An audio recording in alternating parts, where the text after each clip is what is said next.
श्री गणेशाय नमः. ओम नमो शिवाय नमः. श्री प्रभू रामचंद्राय नमः. आज दैवदशेशी झाला उदयाचे श्रवणी ऐकिला भक्त विजय. हा आनंद वाचेशी बोलता नये सांगू काय निजमुखे.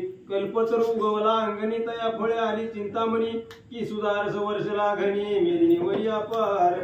की द्वादश तरणी एक वेळे चित्र होऊन उदया आले.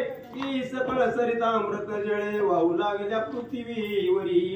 की हिरे रत्ने चिंतामणी एकसरे ओढली खाणी. लुटावी सभाग्य नराणी आळस समूळ दौडोनिया. की हे रत्नासारी की जाण वाळूच झाली न लगता क्षण. की वरड गोटे चिंतामण अभंग पूर्ण झाले. की संकल्प विकल्प नाना परिते दरिद्र पळोनी गेले दुरी. म्हणून प्रेमामृत लहरी प्राप्त झाली श्रोतया. अमृताहुनी विशेष जाण प्रेमामृत वाटे मज कारण. जे अमर करीती अमृत पान ते वांचिती प्रेमामृत. ग्रंथ करते श्री संत महिपती बुवा या ठिकाणी सांगतोय. भक्ती विजय ग्रंथ आहे. भक्तांचा विजय संतांचं चरित्र आहे आणि अतिशय सुंदर ग्रंथ आहे. भगवंत ज्या पद्धतीनं बुद्धी देईल त्या पद्धतीनं सोडवण्याचा प्रयत्न करतो, सांगण्याचा प्रयत्न करतो. अमृताला सुद्धा उन्हपण आहे. आता इंद्रानं अमृताचं प्राशन केलेलं आहे तरी सुद्धा त्याला अमरपणा नाही, त्याचा क्षय होणार आहे. त्या अमृताची सुद्धा उपमा ह्या ग्रंथाला गौण आहे, कमी पडते. तशा प्रकारे श्रेष्ठत्व असणार म्हणजे याला उपमाच द्यावी अशी उपमाच जगामध्ये नाही. एवढा श्रेष्ठ ग्रंथ आहे असं सांगतात. अमृतपान देव करीती तेही कल्पांती नाश पावती. परमामृत जे सेविती ते अक्षय होती चिरंजीव. अमृताचं पान देव लोक करतायत. देव लोक अमृत सेवन करतायत पण त्यांचा सुद्धा क्षय होतो. ते सुद्धा कालांतराने नाश पावतायत. परम अमृत जन सेवन केलंय म्हणजे हीच संतांचं चरित्र. ही परम अमृत आहे. अमृताच्या सुद्धा पुढचं आहे. ह्यांनी जे सेवन केलं ते अक्षय पदाला प्राप्त होतात असं सांगतात. म्हणून अवधान करुणी प्रबळ कथा ऐका भक्त प्रेमळ.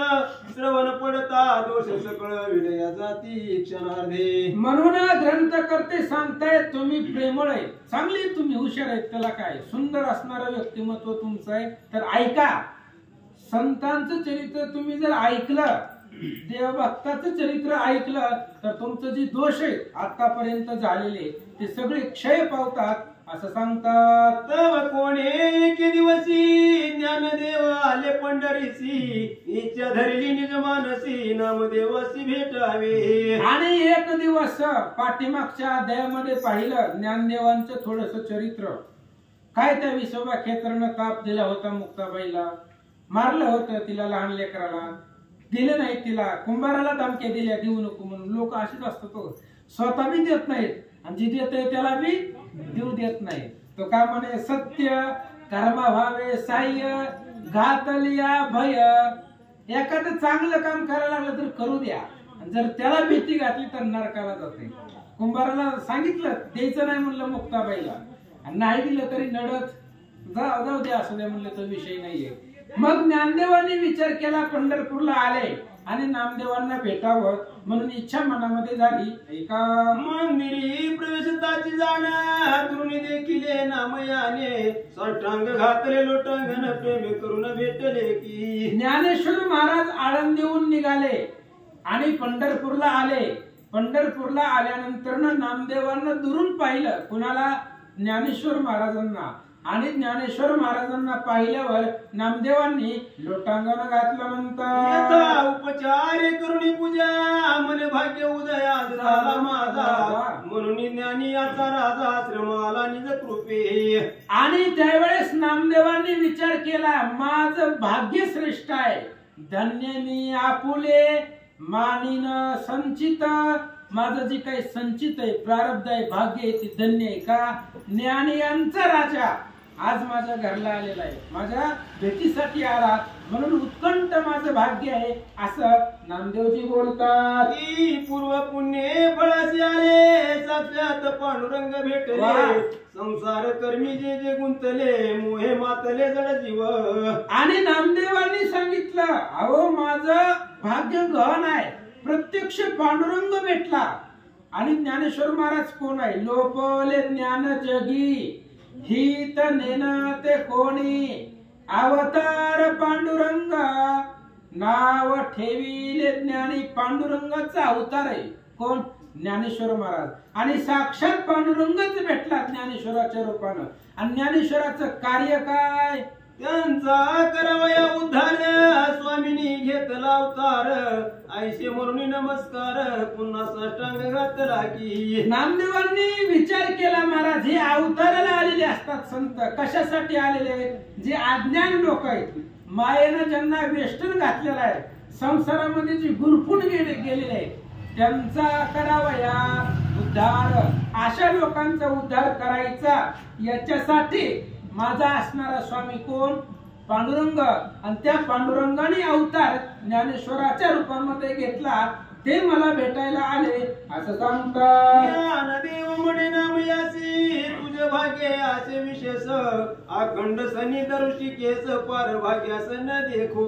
ज्ञानेश्वरांनी नामदेवाला सांगितलं नामदेवा आम्ही तरी लय लांब राहतोय पंढरपुरापासून आम्ही खूप लांब आहे 300 किलोमीटर पर्यंत आहे 200 किलोमीटर असेल की आळंदी एवढ्या लांब नाही का एवढ्या लांब आम्ही त्या ठिकाणी राहतोय कुठून पंढरपुरापासून दूर राहतोय पण तू पांडुरंगाच्या जवळ आहे पांडुरंगाच्या सानिध्यात आहे तुझ्या जवळ सदोदित भगवंत आहे असं ज्ञानेश्वर नामदेवांना बोलतात सुख गोडी तुझ फावली आशा तृष्णा आहे मावळली तू जन्मलासी ज्यांच्या कुळी वंशावळी पवित्र ती अरे बाबा ज्याच्या कुळामध्ये तू जन्मलेला आहे ते असणारी वंशावळ अत्यंत पवित्र आहे श्रेष्ठत्व आहे तू शुकाचा अवतार आहे उद्धवाचा अवतार आहे नामदेव महाराज आणि तुझा असणारा कुळ सुद्धा श्रेष्ठ आहे तुझं भाग्य विशेष आहे असं ज्ञानेश्वर महाराज बोलतात काही एक जीवीचे गुज ऐकशील तरी सांगेन तुझं नाम याचे हाती धरणे सहज तर मंदिरी पैनेले आणि ज्ञानेश्वरांनी नामदेवांना सांगितलं नामदेव महाराज आम्ही आलोय काहीतरी मनामध्ये इच्छा आहे म्हणून आलोय कुणीच कोणाच्या भेटीला सहज जात नाही काहीतरी इच्छा मनामध्ये असते तुमच्या भेटीला आलोय एक माझ्या अंतःकरणामध्ये हित आहे इच्छा आहे आतमध्ये चला म्हणून नामदेवाच्या हाताला धरलं पांडुरंगापाशी नेलं काय बोलतात ऐका मने जीवन मुक्त झाली या पावन सांडी जे गुरुदेव तीर्थ भजन भूतळींची तीर्थ संपूर्ण तुझ्या संगतीने पाहावी ज्ञानेश्वरांनी नामदेवाला सांगितलं नामदेवा ही जगामधली जी तीर्थ आहे ती मला बघायचे पण तुझ्या संगतीनं कुणाची ना कुणाची संगत लागते महाराज आता मी अयोध्येला जाणार आहे कोणी यायला तयार आहे का होय चाललंय मी अयोध्येला 11 तारखेला येणार आहे का कोण अयोध्या आहे काशी आहे सगळं आहे 15 दिवस चालू येणार आहे का माझी संगतीनं तीर्थ जगामधले करा की मी चाललोय व्यासपीठावर बोलतोय बसलोय खोटं बोलत नाही खरंच चालू आहे तिकीट बुकिंग आहे कुणाला यायचं असलं तर चला संगत असते महाराज एकट्यानं कुणालाच काही कळत नाही म्हणून ज्ञानेश्वर महाराज सांगताय तुझ्या संगतीनं जगामधली जी पवित्र तीर्थ आहे ती बघण्याची इच्छा माझी आहे ज्ञानेश्वर महाराज बोलतात आईचा आहे धरून चित्ती तुझ्या भेटीशी आलो प्रीती माझे मनोरथ पूर्ण होती किंवा न होती मग सांग आणि ज्ञानेश्वर महाराजांनी सांगितलं नामदेवा तुझ्या संगतीनं तुझ्या सहवासामध्ये जगामधली तीर्थ बघावी ही माझ्या अंतःकरणामधला हेत आहे आता पूर्ण करायचं का नाही तुझ्या हातामध्ये आहे माझ्या बरोबर यायचं का नाही ती तुझ्या हातात आहे मग माझ्या मनामधली इच्छा पूर्ण होणार आहे का नाही मला सांगा ज्ञानेश्वर महाराज बोलतात आईचे वचन ऐकुनी नामा उद्विग्न झाला मनी मने पंढरी क्षेत्र टाकुनी तीर्थाटनी जावे नामदेवांनी विचार केला महाराज काय करायचं बाकीच्या तीर्थाटनाला जाणत बसण्यापेक्षा पंढरी तीर्थक्षेत्र श्रेष्ठ आहे जगामधलं वैकुंठ आहे आणि एवढं असणारं पंढरपूर तीर्थक्षेत्र सोडून बाकीच्या तीर्थाटनाला जावं असं मला योग्य वाटत नाही नामदेव महाराज बोलू लागले सुधारस लवंडोनी दुरी कांजी मागावी घरोघरी या मूल्य टाकून कस्तुरी राख पदरी बांधावी आणि विचार केला कोणी नामदेव महाराजांच्या मनामधला विचार आहे अमृत घरला आलेला आहे अमृत सोडून घरोघरी ताक मागणं योग्य आहे का अमृत कुठं ताक कुठं तसं पंढरपूर श्रेष्ठ आहे. कस्तुरी सोडून बाकीच्या ह्याच्यामध्ये भानगडीत पडण्यापेक्षा श्रेष्ठ काय आहे? पंढरपूर आहे. मग ही सोडून बाकीच्या तीर्थाटनाला का जावं असा विचार नामदेवजी करतात. कल्पतरू छाया टाकून कासया पहावे सिंगदिवन पात्रीचे सांडून पकवान दलित पत्रे का खावी. कल्पतरू आहे महाराज, झाड येते आणि इथे असणारे कल्पतरू सोडून बाकीच्या झाडामध्ये कशाला त्या ठिकाणी जायचं? वनामध्ये शेंदी कुठल्या वनामध्ये कशाला तिकडे विनाकारण जायचंय? पंचपक्वानाचं ताट वाढलंय समोर, मग ती सोडून भाजी भाकरी का खावी असं या ठिकाणी सांगतो. राजहंस दौडून या दुरी कासया का रत्न टाकून पदरी वाळू कासया भरावी. आणि त्या ठिकाणी राजहंस आहे. राजहंस घराला आलेले असताना त्यांना हाकलून द्यायचं आणि कावड्याला घरी आणायचं. चांगलंय का? हिरे मोती सोनं ही टाकून द्यायचं आणि बाहेरची दगड दोंड घरामध्ये आणायचं. म्हणजे पंढरपूर सोडून बाकी तीर्थाटनाला जावं ही नामदेवाच्या बुद्धीला पटत नाही असं सांगतो. टाकून साम गायन कासया ऐकावे डफगान कामध्ये नुती दौडून आजा कासया नावी. सुंदर अशा प्रकारचं गायन सोडून बाकीचं पिक्चर मधली गाणी कशाला ऐकायचं तो? किंवा त्या ठिकाणी असणारा चिंतामणी, त्या ठिकाणी कामधेनू नावाची गाय आहे आणि कामधेनू नावाची गाय सोडून शेळ्या मेंढ्या बैलाला घरामध्ये कशाला आणायचं असं सांगतो. ऐसा निश्चय मनी करून मग ज्ञानदेवासी बोले वचन मी नाही आपल्या साधन म्हणून चरण वंदिले. ज्ञानदेवाचं बोलणं ऐकलं. काय सांगितलं होतं ज्ञानेश्वरांनी? चला माझ्या बरोबर तीर्थाटनाला चला, जगामधली तीर्थक्षेत्र पाहिला. त्यावेळेस नामदेवांनी सांगितलं बाबा माझा मालक वेगळा आहे, मी स्वतंत्र नाही, मी बंधनामध्ये आहे. माझा जो सांभाळ करणार आहे, आजपर्यंत ज्यानं मला सांभाळ आहे तो विटेवरती उभा आहे, त्याला विचारा. त्यानं परवानगी दिली की आम्ही यायला तयार. नामदेव महाराज बोलतो पोसिलो जयाचा काया वाचा मनवी तो त्याचा जो प्राण वल्लभ रुक्मिणीचा पुंडलिकाचा वरदानी. अरे मी काय, ज्यानं मला सांभाळलंय आजपर्यंत इथपर्यंत आणलंय, किती झालं? 24 वर्ष झालं ना मला सांभाळलंय. अजून कशात धक्का लागू दिलाय का? जिवंत आहे ना अजून. ज्यानं सांभाळलंय, ज्यानं सांभाळ केलाय तो रुक्मिणीचा जीव आहे, रुक्मिणीचा प्राणनाथ आहे, विटेवरती उभा आहे, त्यानं मला सांभाळलेला आहे. म्हणून माझ्या जीवनावरती अधिकार त्याचा आहे. तुम्ही त्याला विचारा. जर त्यांनी परमिशन दिली तर मी येतो असं ज्ञानेश्वर महाराजांना नामदेव महाराज बोलतात. सर्व भावे तयादीन तुम्ही पुसावे त्याशी जाऊन आज्ञा दिल्या मध लागून मानिन वचन तयाचे. आणि नामदेवांनी सांगितलं ज्ञानेश्वर महाराजांना मी सर्व अधीन आहे, पांडुरंगाच्या मी अधीन आहे. तुम्ही जाऊन त्यांना विचारा. जर पांडुरंगानं सांगितलं जा म्हणून तर त्यांची आज्ञा मला मोडता येत नाही, कधी मोडलेली नाही.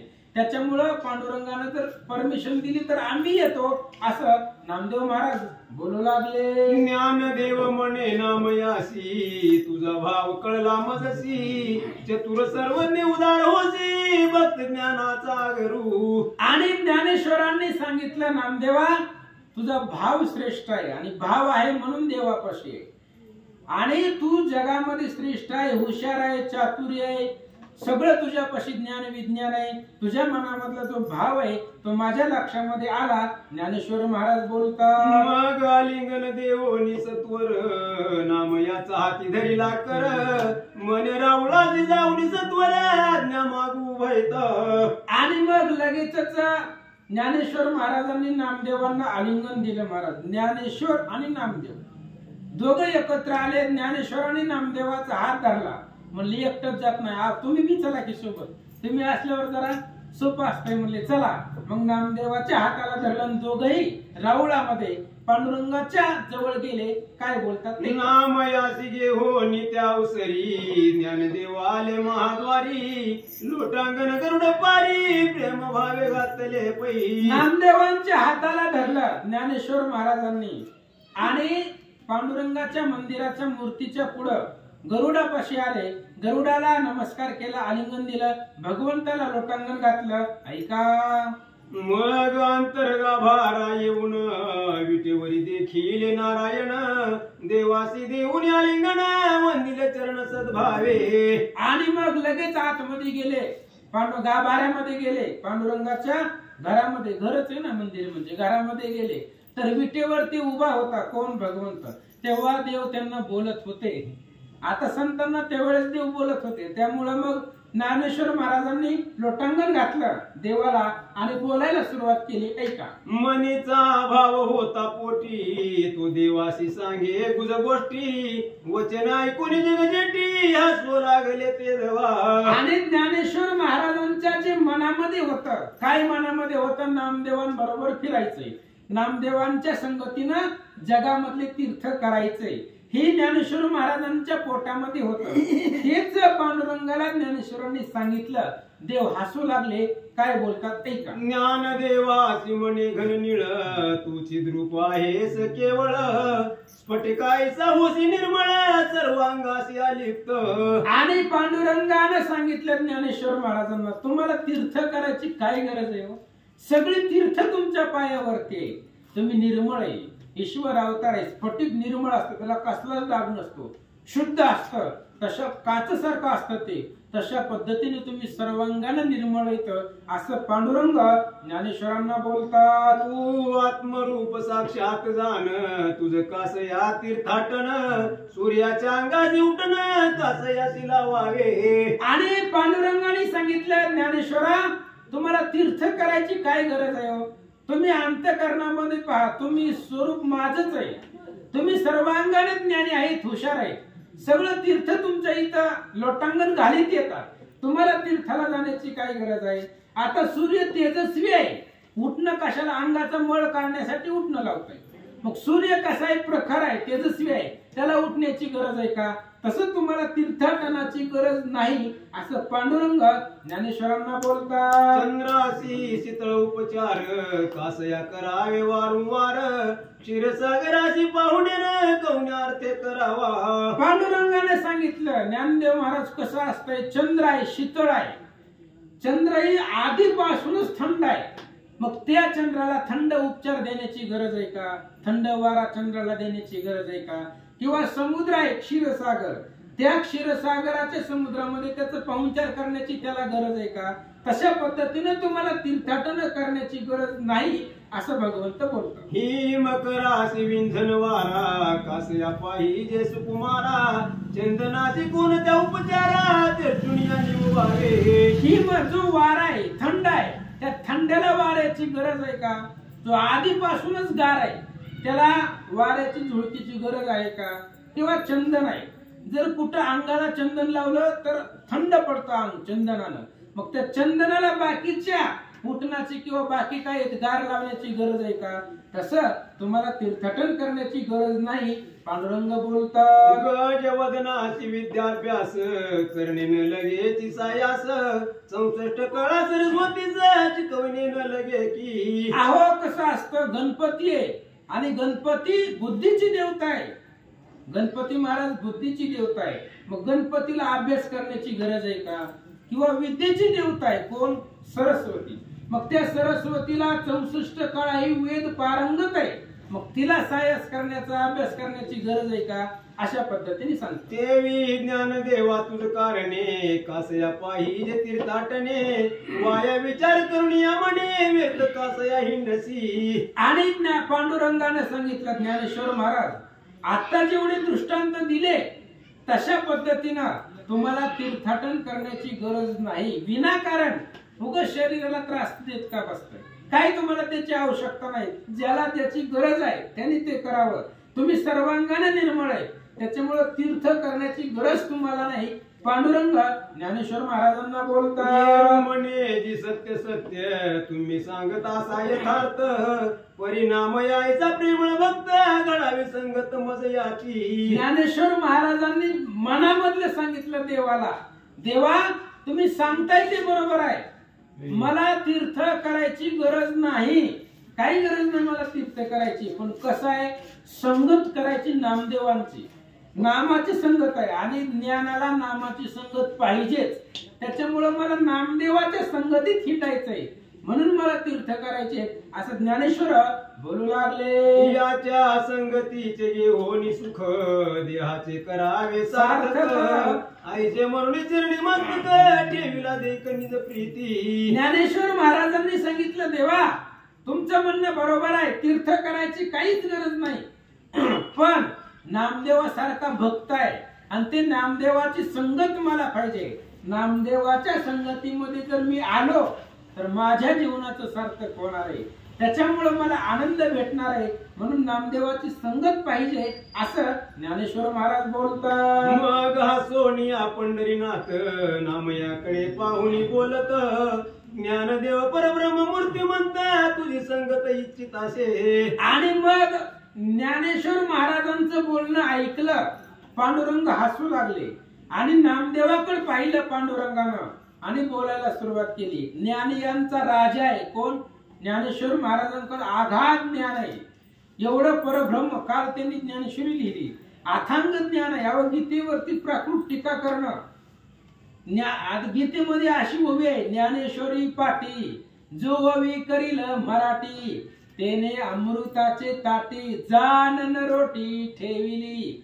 ज्ञानेश्वरीच्या नंतर ना पुन्हा कुणालाच मराठीमध्ये ओवी करता येणार एवढं अथांग ज्ञान ज्ञानेश्वरांकडे आहे. आणि तेच ज्ञानेश्वर तुमच्या संगतीची अभिलाषा करतायत असं पांडुरंग नामदेवाला बोलतात. सवे जाऊन त्वरित मागुती यावे शीघ्रवत, जैसा चित्त्याचे हित तैसे सार्थक करावे. आणि पांडुरंगाने सांगितलं नामदेव महाराजांना, आता ज्ञानेश्वर महाराज बी मला जवळचे आणि तुम्ही बी जवळचे, त्याच्यामुळे मला कुणाचा शब्द मोडता येत नाही. तुम्ही जावा, कोणावर? ज्ञानेश्वर महाराजांकडे जावा. जशी त्यांची इच्छा असेल, तुमची इच्छा असेल तसं तीर्थ बघा, लवकर माघारी या. पांडुरंग बोलतात, तरी आसनी चैनी चालसी जेव्हा, माझा विसर तुझं न पडावा, नाम या जीवीची जीवा मधुरी लोभ असू दे. आणि पांडुरंग सांगतायत नामदेवाला, नामदेवा आजपर्यंत तू माझ्या पाशीच होता, पण आता चाललाय, आता माझ्यापासून लांब चाललाय. पण माझ्यापासून लांब गेल्यावर मला विसरायचं, फक्त पोथीला आलोय म्हणून देवाचं भजन करायचं. घरी गेल्यावर सुद्धा, झोपल्यावर सुद्धा, जेवताना सुद्धा देवाचं भजन करावं लागतं. फक्त इथं आहे तोपर्यंत माझं भजन करून चालत नाही. बाहेर जरी गेला तरी सुद्धा माझं भजन अखंड मुखामध्ये चालू राहू द्या असं नामदेवांना पांडुरंग बोलतात. म्हणून जगजेटी सद्गदित झाला निज कंठी, मग ज्ञानदेवाकडे दृष्टी करून या बोलत असे. अशा पद्धतीनं बोलले महाराज. कोण? पांडुरंग परमात्मा बोलला आणि पांडुरंगाचा कंठ भरून आला. देवानं रडावं, आपल्यासाठी देवानं रडावं, किती भक्ताचं सामर्थ्य हो.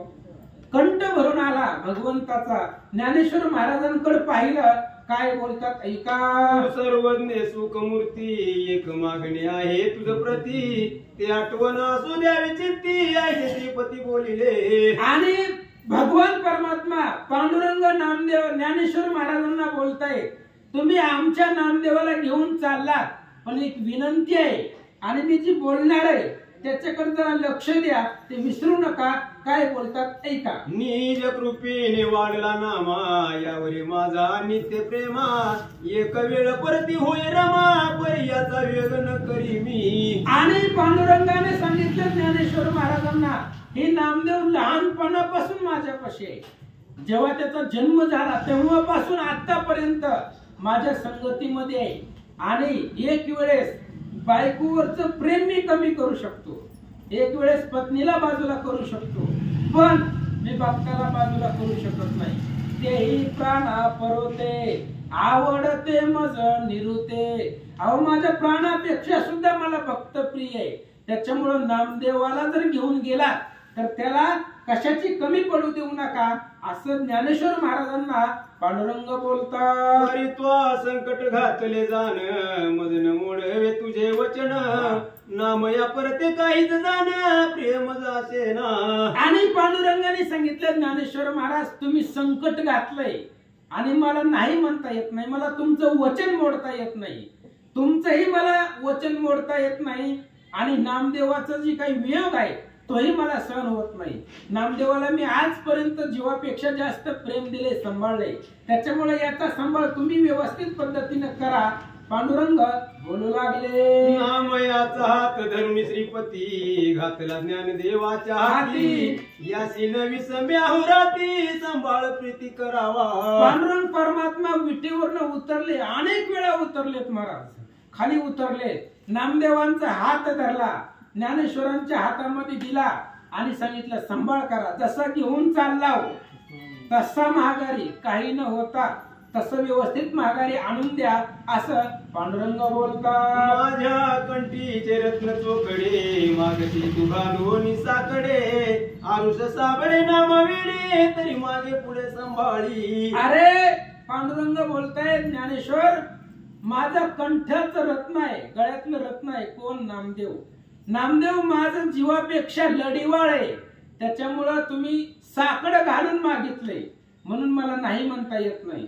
पण घेऊन जसं चालला तसंच प्रेमानं व्यवस्थित याला त्या ठिकाणी मला आणून द्या, असं पांडुरंग ज्ञानेश्वरांना बोलतात. याव जन्मपर्यंत काही नाम्याशी वेगळा केला नाही. तुझी या भिडेस्तव पाही आज लवलाही पाठवितो. पांडुरंगाने सांगितलं, ज्ञानेश्वर महाराज आतापर्यंत नामदेव महाराजांचा जन्म झाल्यापासून आजपर्यंत मी नामदेव माझ्यापासून वेगळाच झालेला नाही.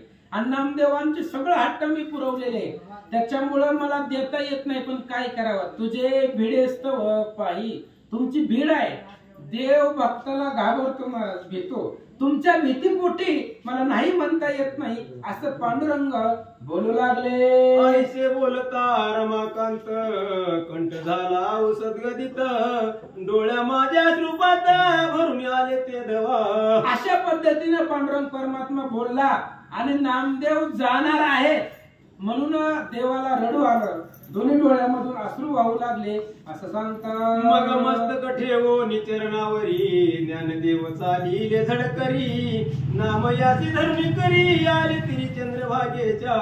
आणि मग लगेचच विचार केला, पांडुरंग परमात्म्याला लोटांगण घातला, नमस्कार केला आणि नामदेवाच्या हाताला धरून रावळामधून पंढरपूर पासून मूर्तीपासून चंद्रभागेमध्ये ज्ञानेश्वर आणि नामदेव महाराज आले. उभयतानी करुणी स्नाना पुंडलिकाशी केली प्रदक्षिणा.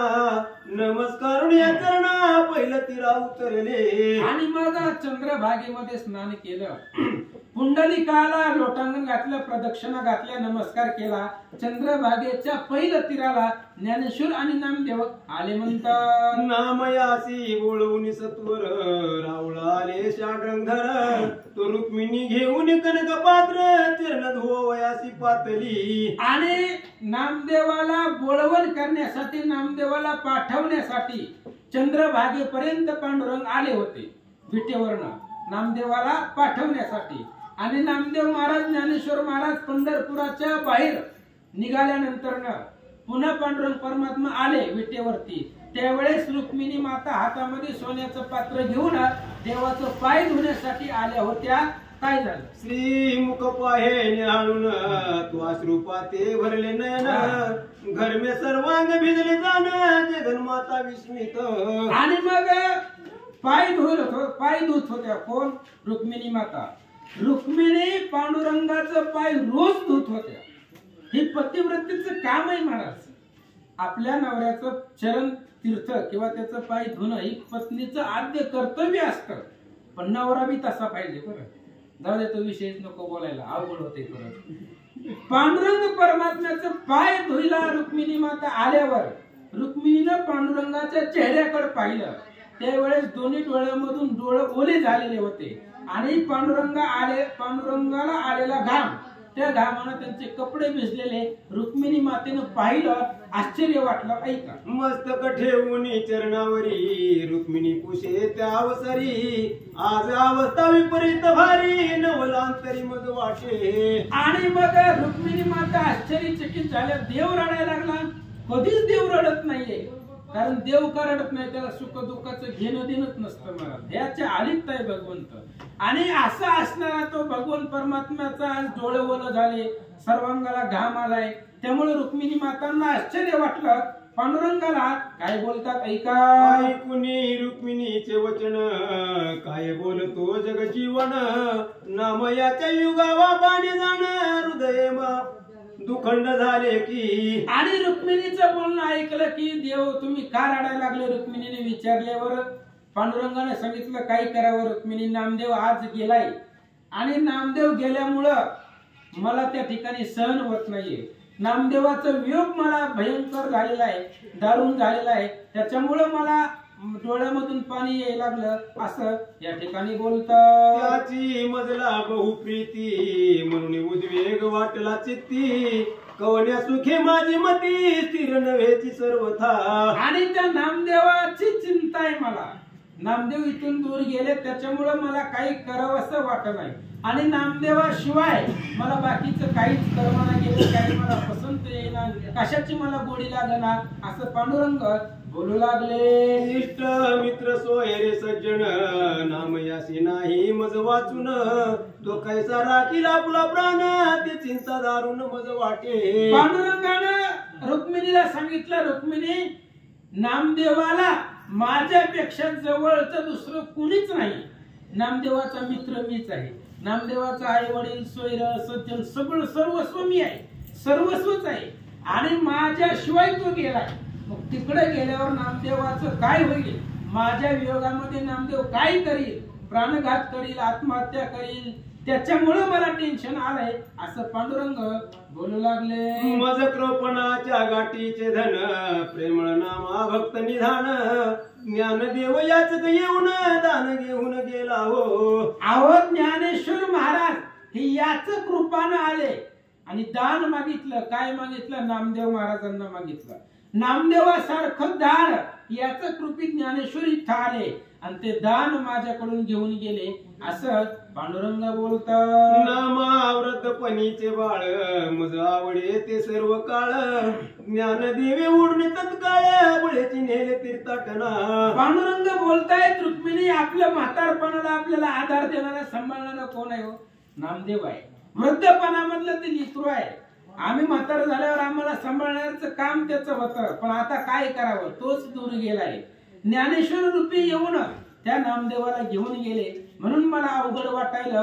पांडुरंग बोलता मी जगदाकार वृक्ष जाण नामा माझ्या मुळीचे जीवन ज्ञानदेव जळद्वैत येऊन केने आकर्षण नेले हो. आणि मी म्हणजे एक वृक्ष आहे, जगदाकार आहे, जगामध्ये सामावलेला मी वृक्ष आहे. आणि माझ्या वृक्षाच्या फांद्या म्हणजे तो असणारा नामदेव महाराज मुळी आणि तिथं असणारे ज्ञानेश्वर महाराज पाणी रूपी आले आणि त्या झाडाला पाणी घालून त्या झाडाचं फळ म्हणून नामदेव महाराज माझ्यापासून घेऊन गेले असं पांडुरंग बोलतात. माझ सुखती या वृक्षा कारण नाम उळला आनंद घन ज्ञानदेव येऊन प्रबंधन दूर घेऊन गेला हो. आणि त्यावेळेस मी सुखत होतो. मी झाड असताना मला सुकायला लागलेला असताना तिथं त्या ठिकाणी असणारा आधार आनंद देणारा नामदेव होता आणि त्या नामदेवाला पर्जन्य रूपी येऊन कोण असणारा ज्ञानेश्वर महाराज त्या ठिकाणी घेऊन गेला म्हणून दुःख होत आहे. पांडुरंग बोलतात ऐकोनी रुक्मिणी बोले वचन ज्याचे मुखी तुमचे नाम उच्चारण शोक दुःख मोहजान त्या कारणे न बाधिती. रुक्मिणीने बी सांगितलं. आता ही देवाची पत्नी आहे महाराज. कोण रुक्मिणी. रुक्मिणीने सांगितलं देवा तुम्ही लोड का घ्यायला लागलाय म्हणले. जास्त ताण घेऊ नका कारण नित्य श्रीराम नाम स्मरण तेथे यश कीर्ती कल्याण. ज्याच्या मुखामध्ये तुमचं नाव आहे त्याला संसाराचं बंधन अडकू शकत नाही. तो मोह मायेमध्ये सापडू शकत नाही. आणि तुमच्या नावानं संकट निरसेल किंवा तुमच्या नावाच्या पुढं जगामध्ये काही श्रेष्ठ नाही असं रुक्मिणी माता बोलतात. ऐकुनी म्हणे जग जीवन तू सत्याची बोललीस वचन परिभक्ता वाचून एक क्षण मज कारणे कंठेना. पांडुरंगाने सांगितलं रुक्मिणी माता तुम्ही बोलताय ती बरोबर आहे. रुक्मिणीला बोलताय माता मी म्हणतोय पण त्यांची पत्नी आहे. पांडुरंगाने सांगितलं रुक्मिणी तुझी बोलते ते बरोबर आहे पण काय करावं भक्ताशिवाय मला करमत नाही.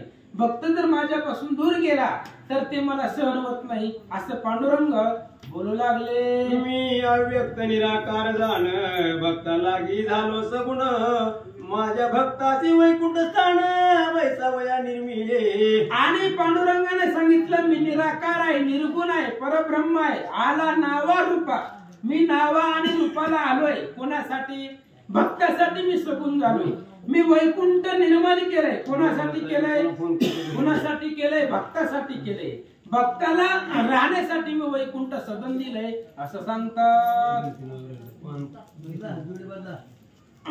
मी अव्यक्त निराकार जाण भक्ता लागी झालो सगुण माझ्या भक्ताचे वैकुंठ स्थान वैसावया निर्मिले. माझ्या भाग्याचे वाटे करी निज भक्तची जाण अधिकारी त्यांची या जीवीची जण करी मीच एक जाणतो. आणि माझ्या भाग्याचे जे वाटेकरी आहे कोण आहेत? भक्त आहे. माझ्या भाग्यामध्ये फक्त भक्तच आहे. भक्ताशिवाय मला दुसरं काही करमत नाही, आवडत नाही. पांडुरंग बोलता माझ्या जीवीची आखुणा भक्ता वाचून न कळती जाना आयशे रुक्मिणीची वैकुंठ राणा सद्गत होऊन सांगत असे. आणि मला भक्ताशिवाय करमत नाही. माझ्या अंतःकरणामधले जे खुणा आहेत, मला काय कमी आहे काय जास्त आहे ही भक्ताशिवाय दुसरं कुणीच ओळखू शकत नाही असं रुक्मिणीला पांडुरंग बोलता. अहंता टाकून सर्वस्वे मजसी मिनले समरसे जेवी दीपकाने प्रकाश विनापणे असती की. आणि पांडुरंगाने सांगितलं माझ्या जवळ कोण राहतंय? ज्यांनी अहंकार सोडलाय, अहंकार गेला, तुका म्हणे देव झाला. ज्यानं अहंकार सोडला तो माझ्यापाशी राहिला. जसं दिवा आणि प्रकाश, दिवा बरोबर प्रकाश आहे, तसं अहंकार सोडला की माझ्या स्वरूपाला प्राप्त होतो. पांडुरंग बोलता किरण आणि गवस्ती एकत्रपणे सदा सती कनक आणि काती एकत्र असती सर्वदा. आणि सूर्य उगवल्याबरोबरच प्रकाश आहे. सूर्य आता प्रकाश आहे का? सूर्य नाहीये. सकाळ सूर्य आला की प्रकाश येतोय. सूर्याबरोबर त्याची किरण आहे, सोन्याबरोबर त्याची कांती आहे, त्याची ज्योती आहे, त्याचं तेज आहे. तशा पद्धतीनं भक्ता बरोबर मी आहे किंवा माझ्या बरोबर भक्त आहे. पांडुरंग बोलता आईचे विज्ञानी जे भक्त राज नामतयाचा शे चरण रज त्याचा योग झाला म्हणून माझं दुःख वाटे. म्हणून मला दुःख वाटायला लागलंय असं असणारा त्या ठिकाणी बोलू लागलेले आहेत. भक्त मध्ये श्रेष्ठ असणारा नामदेव महाराज आहे, लळीवाळ आहे असं सांगतात. या कुंडली कौरधारी विठ्ठल श्री ज्ञानदेव तुकाराम. शेवची धीरा धरुणी म्हणा सावध करी देवाशी जाण मग पाचारोनी भक्त जाण त्या कारणे सांगत शे. श्री गणेशाला वंदन करून भाविक अष्टमी वंदन करून माता वंदन असणाऱ्या कथेला सुरुवात, कथेचं अनुसंधान आपण सर्वजण या ठिकाणी ऐकता. सुंदर अशा प्रकारची नामदेव महाराजांची कथा, सर्वात जास्त संत नामदेव महाराजांची कथा आहे महाराज. आणि ज्ञानेश्वर महाराज नामदेव महाराज तीर्थयात्रेला घेऊन गेले. नामयाचा धोरणी हात दोघे आले गंगेयात. हा बरेच अभंग आहेत तुम्हाला सुंदर अशा प्रकारचं. आणि असणारा नामदेव महाराजाचा जो असणारा वियोग घडला गेला त्याच्याबद्दलची असणारी भक्ती, त्याच्याबद्दलचे असणारा प्रेम या ठिकाणी बरंचसं वर्णन केलं गेलं. असो अशा परी असणारे देव म्हटले गेले. आणि मूर्छित पडले महाराज, बेशुद्ध पडले. आणि बेशुद्ध पडल्यानंतर मग महाराज रुक्मिणी पाणी सुंतळा मारला आणि सावध केलं. सावध केल्यानंतर काही भक्तगणांनी त्या ठिकाणी बोलावून घेतलं. आणि बोलावून घेऊन त्याचा विचारमुळे काय करतात महाराज? एकाएकी उपमा देऊनी मूर्छित पडले चक्रपाणी तुम्ही काही उपचार करवणी पोसा येऊनी सनिध.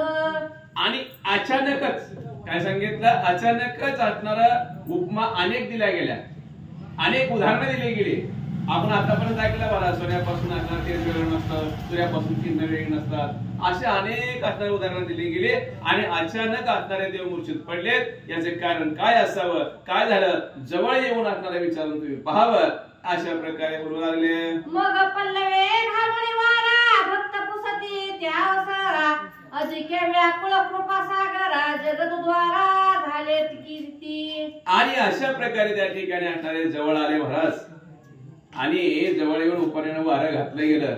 आणि वारं घालून देवाला विचारलं, देवा काय झालं म्हणजे तुम्ही बेशुद्ध का पडला, याचं काय कारण आहे? अशा प्रकारे विचारपूस करू लागले. ऐकून निज भक्ताचे वचन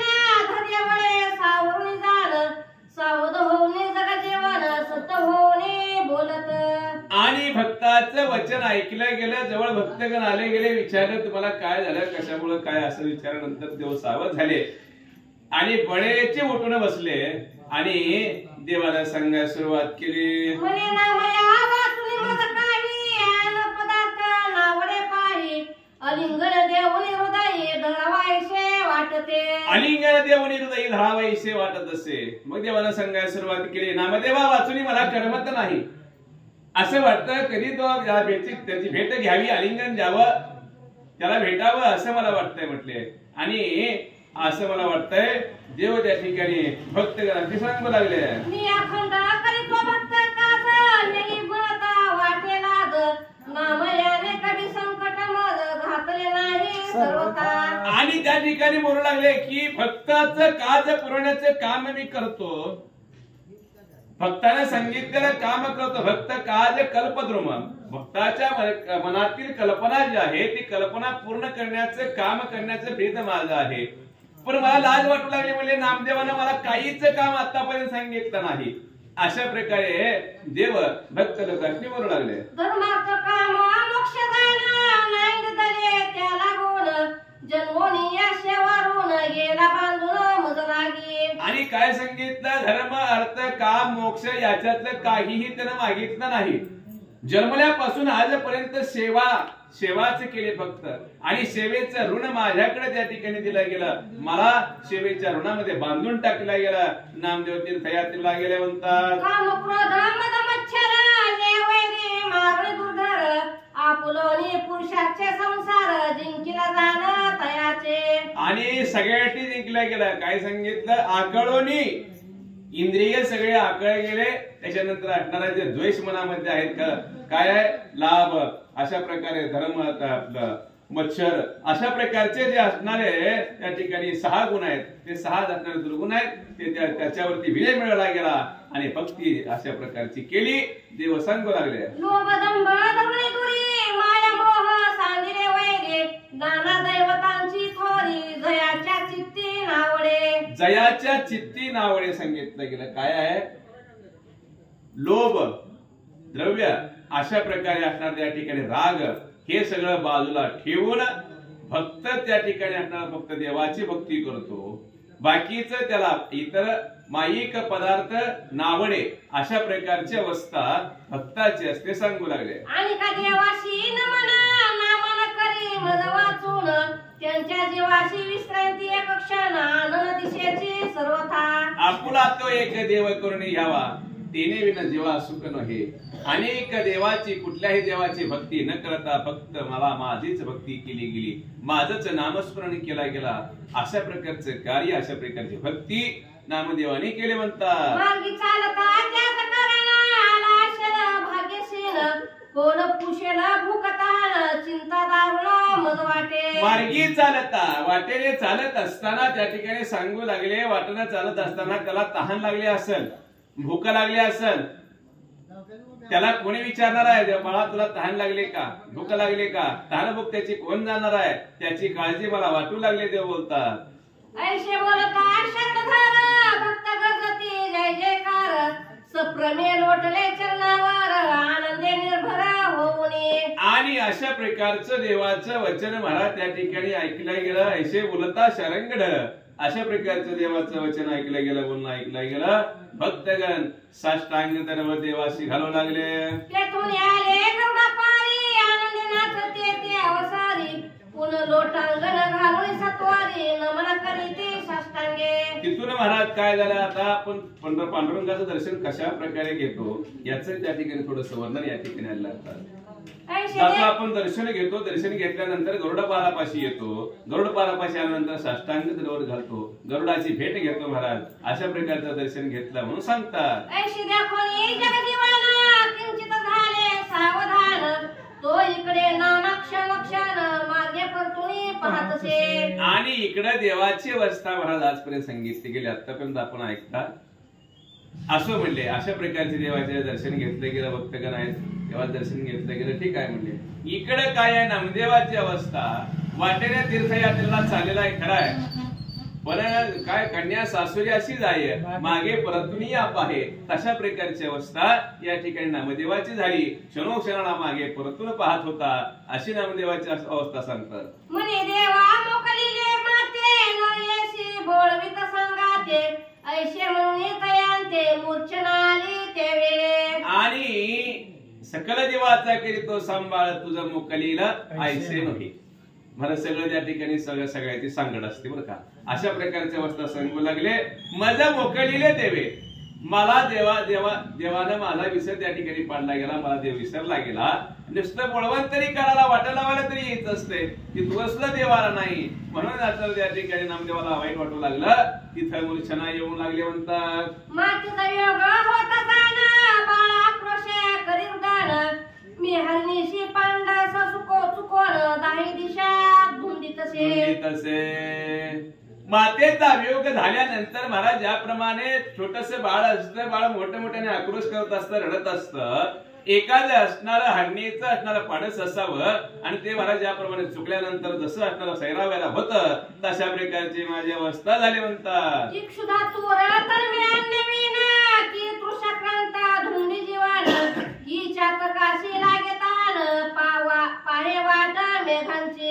एखादा असणारा महाराज काय आहे की असणारा तहानलेला ज्याप्रमाणे पाणी शोधतो किंवा एखाद्याला असणारा भूक लागली असेल त्यावेळेस असणारा अन्न शोधतो. नवे नवे असणारा चातक पक्षी असावा ज्याप्रमाणे पावसाची वाट पाहतो तशा प्रकारची अवस्था नामदेवाची झाली म्हणतात.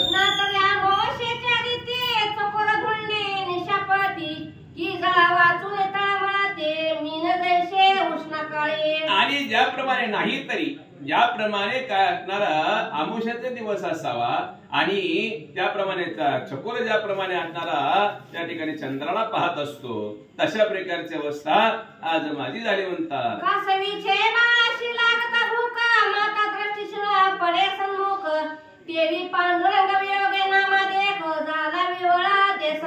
पांगुळ झालो देवाना हात ना पाय बैसलो जयावरी सैराट ते वजाय. तशा प्रयासाची अवस्था नामदेवाची झाली गेली महाराज. ज्याप्रमाणे कासवाच्या पिलाला भूक लागावी आणि भूक लागल्यानंतर त्याची आई ज्याप्रमाणे त्याला दृष्टीला पडत नाही, त्याची आई ज्यावेळी दृष्टीला दृष्टी होते त्यावेळी त्याचं पोट भरत असतं, तसं नामदेवाची अवस्था झाली. देव त्याला दिसना झाला, अशी अवस्था नामदेव महाराज सांगतात.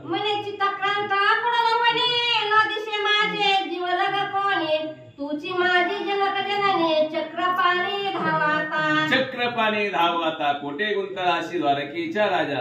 अशा प्रकारची अवस्था त्या ठिकाणी सांगू लागले की असणारा देवा कुठे गुंतला म्हणजे चिंता क्रांत मी झालेलो आहे आणि माझी अवस्था व्याकुळ झालेली आहे. देवा तू कुठे आहे, लवकरी धावून यावं म्हणतात. इष्टमित्र बंधू चुलता तुही होशी पंढरीनाथा तुझी माझी कुलदैवता अनाथनाथा श्री विठ्ठला. माय बाप चुलता अशा प्रकारची अवस्था आहे महाराज. तूच आहे सगळा, तूची माय बाप चुलता भगिनी आणि भ्राता. अशा प्रकारची अवस्था सांगू लागले महाराज. सगळे माय बाप चुलता भगिनी असणारे भाऊ बहीण सगळं देवा तू आहे. इष्ट मित्र सज्जन सखे सगळेच तू आहे देवा आणि तू कुठे गुंतला अशी अशा प्रकारची अवस्था नामदेवाची सांगतात. तुझी माझे मोक्ष साधना अंतर साक्ष तू चैतन्य घाल साचकी लटके वचन तुझी जानसी श्री विठ्ठला. श्री विठ्ठला तूची जानसी. हे असणार साच आहे, खरं आहे का खोटा आहे का लटका आहे का अशा प्रकारचं असणारं जे काय माझं बोलणं आहे ते देवा तूच जाणतो. तूच सगळं, तूच करता करविता आहे आणि तूच सगळं जाणतो. अशा प्रकारे नामदेव महाराज बोलू लागले. कृपा सागरा जगदेती नाम तुझा तुझविन होतसे कष्टी त्यावरी करून कृपा दृष्टी हृदय संपुटी असावे. हृदय संपुष्टी असावे त्यावरी कृपा असणाऱ्या या नामदेवावरती कृपा आशीर्वाद असून द्यावा देवा. आणि त्या ठिकाणी असणारं तुझं ध्यान मी करतो देवा. हृदय संपुष्टी तो माझ्या राहावे अशा प्रकारे बोलू लागला. ऐशे नामावे वळवूनी करुणा शब्दे बोलता वचन मग ज्ञान देवे संबोधून बोलते झाले ते ऐका. अशा प्रकारे असणाऱ्या त्या ठिकाणी व्याकुळ झाला नामदेव आणि व्याकुळ होऊन देवाचा धावा करू लागला. त्यावेळेस ज्ञानेश्वर महाराज सोबत होते. ज्ञानेश्वर महाराजांनी समजून सांगितलं. नामदेवा, अरे म्हणले असं नसतं, काय समजून सांगतात ते ऐका म्हणतात. प्रेम जिव्हाळा तुझ्या पोटी असता का होशी हिंबुटी, तुझ्या हृदयातून जगजेती वयाची कष्टे न व्हावे. आणि ज्ञानेश्वर महाराजांनी सांगायला सुरुवात केली. अरे म्हणले सगळीकडे देव आहे, सगळीकडे देव आहे, सगळीकडे देव आहे, तुझ्या हृदयात तेच आहे. जळी स्थळी काष्टी पाषाणी सगळीकडे त्या ठिकाणी देव आहे. आणि असं असताना तू काय एवढा व्याकुळ होतो? अनेक प्रकारे असणारे ज्ञानेश्वर महाराज सांगणार आहे. ते आपला सावध चित्तानं उद्या लवकर येऊन ऐकायचं. सांगले पुंडलिका वरदे हरी विठ्ठल श्री ज्ञानदेव